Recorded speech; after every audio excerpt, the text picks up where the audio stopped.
김지영 아나운서의 외신보기 드디어 성공했다.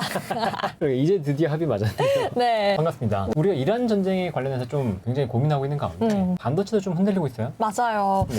반도체 관련된 내용들이 좀 많이 나오면서 체크를 꼭 해봐야 될 것 같아서 제가 건의를 했습니다. 범송공단님 반도체 좀 짚어주세요. 그러니까 이건 네. IT 신한테 요청해야 될 것 같은데. 한번 초청할까요? 네, 이 뭐. 자리 여기 여기 가운데 앉으셔가지고. 네. 최근 AI 반도체에서 여러 가지 좀 이슈가 함께 들려오고 있는데 뭐 긍정적인 소식, 우려 섞인 소식이 동시에 들려오고 있어서 좀 하나씩 짚어보도록 하겠습니다. SK하이닉스 ASML 첨단 장비 관련 내용인데요. SK하이닉스가 ASML의 첨단 장비에 80억 달러, 한화 약 10조 원을 베팅했습니다. 라고 이야기하고 있어요. 여기서 재밌는 게 노란색으로 표시한 Advanced Production Equipment의 다음 사진을 보면요. 이거는요. 어떻게 보면 첨단 생산 장비 뜻이잖아요. 근데 이거는 뭔가 무언의 약속이에요. 경제 외신 기사에서 가장 지금 반도체 분야에서 첨단 최신 장비가 뭐가 있어요. 사람들 머릿속에 뭐 EUV겠거니 어느 정도 머릿 쪽에 좀 생각을 하고 있으니까 우리가 그걸 좀 지칭하는구나 라고 생각하시면 이해가 될 것 같아요. 그래서 이 멘트가 어떤 기사에 나왔냐면 왜 마이크론 주가가 최근 자꾸 조정을 받냐라는 헤드라인에 속해 있는 기사 내용이에요. 외신 기자들이 이렇게 설명하고 있는데요. SK하이닉스가 최근 정말 공격적인 선제 투자를 해서 EUV 장비를 싹쓸이를 예고하고 있고 이런 라이벌의 덩치 키우기가 마이크론 주가에는 직격탄이 되고 있다라고 설명을 하고 있더라고요. 이 마이크론 주가가 조정받는 건 이제 몇 가지 이유가 있는데 네. 일단 이것도 맞죠. 왜냐면 지금 마이크론이 몇 등이죠? 3등. 3등. 근데 네. 마이크론이 주가가 또 좋았던 게 뭐냐면 SK하이닉스와 삼성전자가 캐펙스를 늘리지 않는 가운데 마이크론이 굉장히 공격적인 캐펙스 증가해서 공장 투자에 대한 지출을 마이크론이 선제적으로 많이 발표했어요. 그러니까 전방 업체들, 그러니까 수요는 지금 엄청 많고 공급이 딸리는데 3등이 먼저 치고 나가면 마이크론의 점유율이 높아지겠네. 이런 기대감이 있잖아요. 그런데 SK하이닉스가 이렇게 증설을 발표했어. 그러면 생각보다는 많이 올라가겠는데 첫 번째 있었던 거고. 네. 그다음에 이제 여기 내용은 없지만 ADR. ADR. 네. 미국에 상장하는 거. 맞아요. 네. 그 DR은 예탁 증서입니다. 예를 들면 뭐 이런 거죠. 내가 이걸 갖고 있다는 증명서를 줄 테니까 네. 요거 상장해서 거래시켜줘. 이렇게. 그래서 아메리카라서 A가 붙은 맞아요. 거고. 그래서, 미국에 상장된 DR을 SK하이닉스가 2조 4천억 규모로 미상증자를 통해서 발행했다고 하겠다고 했죠. 그런데 만약에 ADR이 상장이 되면 무슨 일이 벌어지냐? 필라델피아 반도체 지수에 편입이 됩니다. 인덱스가 들어와요. 패시브 자금이 그냥 네. 들어와. 주가가 어떻게 됐어요? 탁 찌겠죠. 오르겠죠. 네. SK하이닉스 주주 입장에서는 이게 오르면 이걸 다시 DR로 바꾸면 되겠네? 라고 생각할 수 있죠. 그 수요 때문에 이 가격이 더 이게 맞춰질 텐데 SK하이닉스 주가가 만약에 오른다. 이 말은 무슨 말이 되겠어요? 마이크론에서의 그 수급을 좀 뺏길 수 있다는 말. 맞아요. 그러면 헤지펀드는 어떻게 플레이하냐? 마이크론 숏, SK하이닉스 롱 숏습니다. 오 마이 갓. 네. 롱숏으로 확실하게 그냥 나는 안정적인 그 갭만 수익을 내도 된다고 생각하기 때문에 롱숏을 잡아요. 그러니까 지금 보면 이 롱숏도 걸려있다. 네. 그러니까 마이크론이 상대적으로 좀 부진했던 것도 있었다라고 볼 수 있는 거죠. 근데 이거 참고로 네. ASML 어떤 회사일까요? EUV 노광 공정 장비를 만드는 네덜란드의 슈퍼을 이거 뭐 암기한 것 같은데? 우리 준비해 나 맞춘 거 아니에요? 중학교 때 배웠어요. 경제 수업 때. 중학교 때 배웠다고? 네. ASMR을? 가외의 쌤이 알려줬어요. 아 진짜? 네. ASMR을? 네. 우와. 유자가 이거 정말 중요한 회사에 꼭 기억해야 돼 이렇게 하시던데요? 아 진짜? 네. 중학교 때? 네. 근데 그 20년 전에 그걸 아직도 기억하고 있어요? 정말 재밌었어요. 경제 수업이. 야 대단하다. 우리 그런 거안 또 배워서. 범정공자 유정의 외신 보기기를 보는 또 중학생 친구분들도 이걸 평생 기억하길 기대하면서. 근데 이 EUV 지금 장비 여기 보이는 게 있잖아요. 네. 이게 지금 사진으로는 작아 보이는데 그게 엄청 큰 거예요. 엄청 커. 이 장비 한 대 얼마일까요? 엄청 비싸다고만 알고 있는데. 엄청 비싼 게 이 장비 한 대 이렇게 큰 장비 하나 얼마일까요? 한 1조? 1조까지는 안 돼요. 그러면은 5천억 원? 맞아요. 3천억에서 그래요? 5천억 정도. 한 장비 한 대가. 지금 얼마 투자한다고 했죠? 8조. 한국 10조, 돈으로. 10조. 10조 원. 네, 한 11조 원 정도 투자한다고 말했으니까. 그럼 거의 20대 맞아요. 넘게. 그래서 20대 정도라고 추정을 하고 있어요. 오. 그래서 여기 보시면 기존의 EUV 장비 플러스 하이 NA도 EUV 장비를 도입한다라고 얘기가 나와요. ASML이 한국 동탄 쪽에 사옥 지은 거 알죠? 사업 주고 있어요? 몇 년 안 됐어요. 그래서 그 고속도로 운전해서 경부 달리다 보면은 언제 갑자기 ASML이 이만하고 멋진 건물 하나 지어놨더라고요. 아, 그런가요? 쟤네 여기서 뭐 하려고 지어놨지? 한번 제 생각을 우리나라도 굉장히 중요한 고객이긴 하니까요. 그러니까요. 네. 근데 기존의 SK하이닉스는 사실은 이 EUV 도입에 그렇게 적극적이지는 않았어요. 네, 2천 공장에 들여오긴 했었는데 네. 생각해보면 지금 지금 TSMC가 몇 나노까지 들어왔죠? 2나노까지 들어왔죠? 그다음에 인텔이 하겠다고 하는 게 몇 나노? 1.8, 18 옹거스트롱 거기까지 들어왔잖아요. 네. 그런 얘기를 하고 있는 단인데 네. 메모리 반도체에서 혹시 DRAM 내에서 공정 몇 단위, 나노 몇 단위 얘기 나오는 거 들어보셨어요? 1X, 1A 이런 거 들어봤어요? 아, 네, 그건 들어봤어요. 1X, 1A, 1Y가 뭔지 아세요? 우리 삼성자랑 SK하이닉스랑 이렇게 이걸로 마케팅하고 서로 경쟁 너무 심하게 하지 말자. 그래서 10세대 밑으로 들어가는 공정에 대해서 이제 말하지 말자. 우리는 11나노 했어요. 우리는 12나노 했어요. 이렇게 하지 말자. 라고 해서 1X면 10 몇 나노인데 10에서 후반대 나노가 1X. 그 다음에 그보다 좀 낮아진 게 1Y. 그 다음에 1G. 그 다음에 네. 1A, B, C까지 됐어. 그래서 1C 공정은 10나노 한 초반 정도 돼. 그럼 1C 드램은 아까 몇 나노라고? 10나노 초반. 근데 아까 TSMC 같은 파운드리 몇 나노라고? 2나노. 오. 그러니까 EUV 도입의 어떤 필요성이 네. 기존에는 많이 있었겠어요? 없었겠어요? 오. 없었겠지. 네. 공정 잔이가 좀 미세가 덜 됐으니까. 근데 HBM 이런 걸 하고 집적도를 높이려고 하다 보니까 또 EUV의 필요성이 더 높아졌어.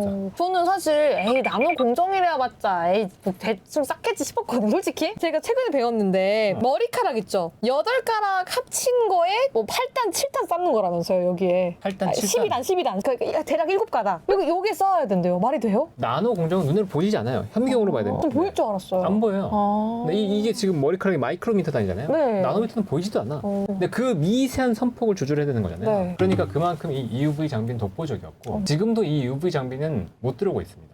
캐논 덕기가 들어오겠다고 말하고 있지만 뭐 아직은 제대로 성공하지 못하고 있고 그래서 항상 보면 미국에서 반도체 장비 제어할 때 네덜란드가 꼭 들어가죠. ASML도 수출하면 안 출입해놔라. 되니까. 네. 그렇죠. 그래서 이제 ASML 장비가 그렇게 좀 제재가 되고 있다. 다음 내용도 함께 저희가 보도록 할게요. 미국 증시 상장 이슈가 나오고 있는데요. SK하이닉스는 이 100억 달러 실탄을 좀 장전하겠다고 이야기하고 있어요. 결국 ADR 상장으로 지금 현금 100억 달러가 확보하겠다라고 이야기하고 있는데 막대한 투자 자금을 미국 시장 IPO를 통해서 마련하겠다라고 전일 있었던 주총에서도 이야기를 했고 뭐 이거 그냥 쌓아놓으려고 하는 건 아니겠죠. 뭔가 막대한 투자를 위해서 이렇게 하는 거겠죠. 그래서 이걸 가지고서 뭐 새로운 공정, 새로운 장비에 대해서 더 투자할수록 점유율 전쟁은 더 치열해지고 마이크론의 입지도 축소되지 않을까라고 시장은 우려하는 것 같아요. 근데 이건 아까 말씀드렸던 것처럼 이거는 이제 신규 상장 뭐 형태로 들어가는 거긴 한데 ADR 국내 주식이 그냥 해외 주식에도 상장된다라고 네. 보면 되고요. 그다음에 뭐 막대한 자금이라고 생각할 수 있는데 이천에 M15X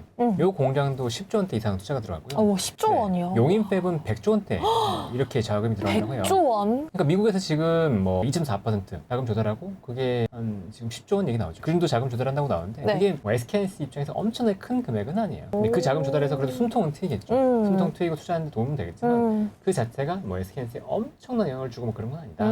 그 정도로 보시고 아까 말씀드렸던 것처럼 ADR이 상장을 하면서 마이크론의 미국에서 입지가 좀 더 줄어들고 하이닉스가 더 올라갈 수 있는 여지는 있다라고 보면 되는데 그러면 오늘 3월 26일입니다. SK하이닉스 왜 빠져요? 간밤에 미국에서 새로운 이야기가 나왔잖아요. 네. 무슨 얘기요? 알려주세요.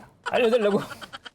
어제 무슨 얘기가 나왔냐면 알고리즘이 하나 나왔어요. 알고리즘이요? 네. 어떤 알파벳이 알고리즘을 냈는데 터보컨트라고. 이 소프트웨어 기반된 알고리즘인 건가요? 터보컨트를 딱 내면 뭐가 되냐? KV 캐시라고 예전에 얘기했던 거 기억나세요? 네, 들어봤어요. 우리가 데이터가 있으면 네. 데이터를 다 쓰면 안 되니까 요거랑 연결되어 있는 값들을 만든단 말이에요. 그 KB 캐시인데 요거를 효율화시키면 메모리 사용량을 한 5분의 1, 6분의 1로 줄일 수 있더라. 그러니까 그동안은 이걸 추론하고 알고리즘 돌리기 위해서 엄청나게 많은 뭐 HBM이나 메모리들을 계속 갖다 붙여야 될 줄 알았는데 생각보다 효율화시키면 한 5분의 1 정도 줄일 수 있겠네? 되게 효율적으로 쓸 수 있겠네 이런 거예요? 그렇죠. 오. 근데 HBM은 수요가 줄어드는 건 아니고 KV 캐시에 원래 사용해야 되겠다고 했던 다른 DDR, LPDDR 수요를 쓴다 그랬죠. 합쳐서 쓴다고 했을 때 네, 그런 것들 일단 줄어드는 걸로 네. 보여요. 아직은 명확하게 밝혀지는 않았는데 그런 걸로 보입니다. 그러면 메모리 수요가 생각했던 것만큼 그렇게 폭발적으로 증가하지는 않을 수도 있겠네 라고 하는 생각이 들어올 수 있죠. 네, 그쵸? 그러면 메모리 가격이 빠지면 어떻게 하지? 그런 우려감이 들면서 주가가 조정을 받았는데 아직은 그렇게까지 우려할 건 아닌 것 같고 그리고 이게 제가 또 IT의 신님 네. IT의 신 이형수 대표님의 영상을 봤는데 이게 작년부터 나왔던 얘기래요. 작년에 엔비디아가 이미 KVCT라고 해서 20분의 1 정도로 압축해서 할 수 있는 KV 캐시를 20분의 1을 절감할 수 있는 기술을 내놨어요. 근데 그때도 하루 정도 시장이 그래 했다가 다시 잠잠해졌거든요. 그렇죠. 근데 네. 그것도 아직 사용 안 됐잖아요. 그러니까 이게 시간이 좀 필요합니다. 그러니까 당장 이게 무조건 안 좋은 영향을 줄 거다라고 보기는 조금 애매합니다. 이 자체에 대한 이슈를 지금은 너무 크게 우려할 건 아닌데 하지만 중장기적으로 보면요. 이게 뭔가 기술 성숙되고 했을 때 항상 그래요. 생산성이 올라가면 전반적으로 반도체 가격은 떨어지기 마련입니다. 수요가 좋아진다고 하더라도 생산성이 좋아지면서 반도체 가격이 떨어져요. 그러니까 그게 항상 있었던 일이기 때문에 어쩔 수 없다. 네, 가격이 떨어질 수 있다는 것들은 항상 우리가 인지하고 있어야 돼. 그걸 지나치게 우리가 무조건 가지야만 외치면 나중에 가격 딱 빠질 때 크게 다칠 수 있기 때문에요. 그 수요와 공급이 아무리 타이트하다고 하더라도 그거는 좀 염두에 두시고 또 삼성전자, SK하이닉스 지금 마이크론 다 증설 들어가잖아요. 네. 증설 들어간다는 건 공급이 늘어나는데 그쵸. 지금 수요는 오히려 줄어들 수도 단기적으로 있다. 줄어들 물론 장기 공급 계약이긴 하더라도. 네, 네. 그럴 수 있으니까 뭐 거기에 대한 여파도 좀 생각해야 되죠. 근데 장기 공급 계약이 설사 있다고 하더라도 잘 봐요. 장기 공급 계약으로 한 3, 4년 수익은 방어했어. 근데 5년 뒤는 모르겠어. 그러면 그 주가는 어떻게 될 것 같아요? 그럴 때는 좀 미리부터 또 저퍼로 그냥 계속 유지됐다가 빠집니다. 그렇기 때문에 장기 공급 계약을 설사 했다고 하더라도 PR이 무조건 레벨이 올라갈 거다라기보다는 정말 중장기적으로 더 공급이 타이트해질 상황이 되냐 안 되냐를 봐야 되는 거고요. 그러네요. 근데 지금처럼 공급이 타이트해지면 앞단에서는 계속해서 이 메모리를 덜 쓰는 방법을 연구할 수밖에 없어요. 그렇겠네요. 네, 그렇게 되면 말씀드린 대로 이 에너지 효율화 이런 것들이 겹쳐지면서 메모리의 수요가 생각보다는 덜 줄 수도 있다라는 것들을 그냥 기억하고 있자고요.